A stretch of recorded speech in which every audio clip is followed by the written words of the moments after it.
Halo, Assalamualaikum warahmatullahi wabarakatuh. Bertemu lagi dengan Ibu dalam pelajaran IPA ya. Apa kabar kalian semuanya? Semoga kalian selalu dalam kondisi sehat walafiat dan selalu semangat belajarnya. Amin. Nah, untuk materi IPA pada hari ini, sekarang kita akan belajar tentang perubahan materi. Bagaimana materinya?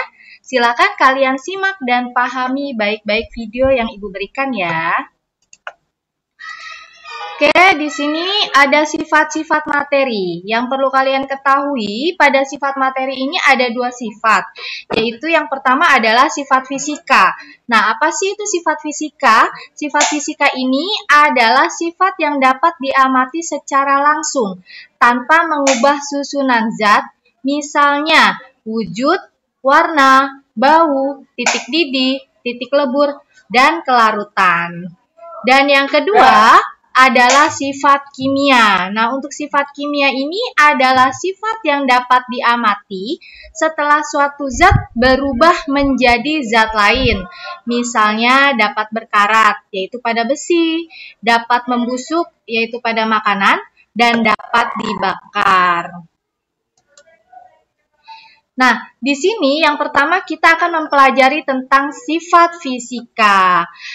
Perlu kalian ketahui juga, dalam kehidupan sehari-hari banyak sekali peristiwa yang berkaitan dengan sifat fisika zat. Adapun sifat fisika zat meliputi perubahan wujud zat, pembuatan larutan, dan kelarutan. Nah, di sini ada contoh perubahan wujud zat, mengembun, menguap, dan membeku. Nah, ini gambarnya ya. Nah, di sini di sebelahnya juga ada contoh pembuatan larutan dan kelarutan, yaitu larutan gula bercampur dengan teh. Nah, ini gambar larutan gula yang bercampur dengan air teh. Nah, untuk berikutnya adalah sifat kimia. Nah, sifat kimia zat banyak dimanfaatkan.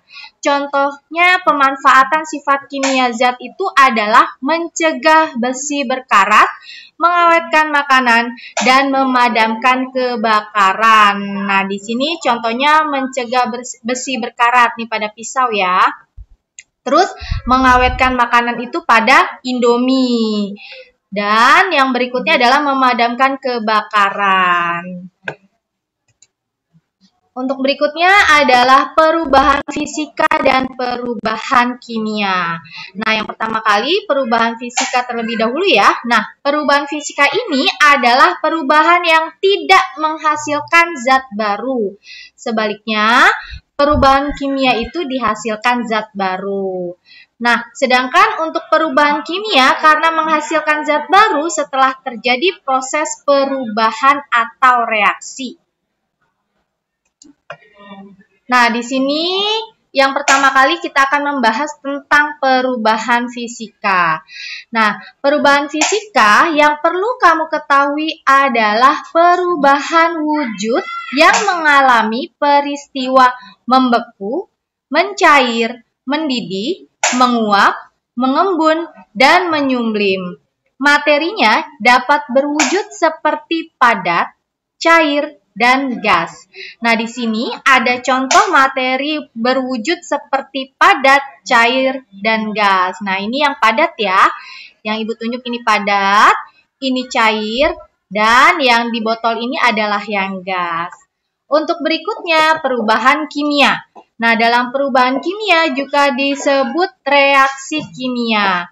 Zat yang bereaksi disebut pereaksi atau reaktan, dan zat baru yang dihasilkan itu disebut hasil reaksi atau produk. Nah, di sini Ibu punya contoh cahaya kembang api terjadi karena perubahan kimia. Nah, ini cahaya kembang api ya, terjadi dari perubahan kimia. Dan contoh keduanya adalah timbul gas merupakan ciri perubahan kimia juga ya.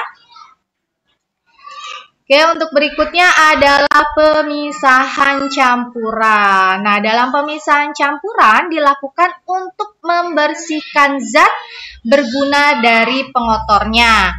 Nah, pemisahan campuran dapat dilakukan berdasarkan sifat fisika, misalnya ukuran partikel, titik didih, dan kelarutan. Ya, untuk yang pertama, kita akan belajar tentang pemisahan campuran berdasarkan sifat fisikanya. Berdasarkan sifat fisikanya, campuran itu dapat dipisahkan dengan cara pengayakan, penyaringan, sentrifugasi, penguapan, distilasi, kromatografi, ekstraksi, dan sublimasi.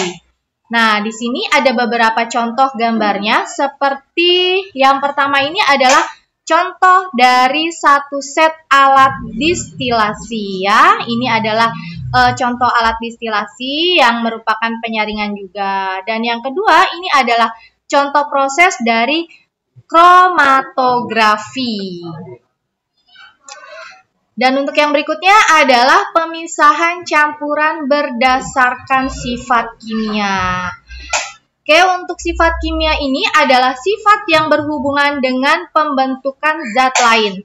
Jadi, pemisahan campuran berdasarkan sifat kimia ini dilakukan dengan cara mengubah zat yang akan dipisahkan.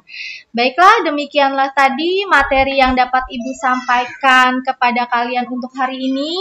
Semoga kalian dapat menyimak dan memahaminya dengan baik ya.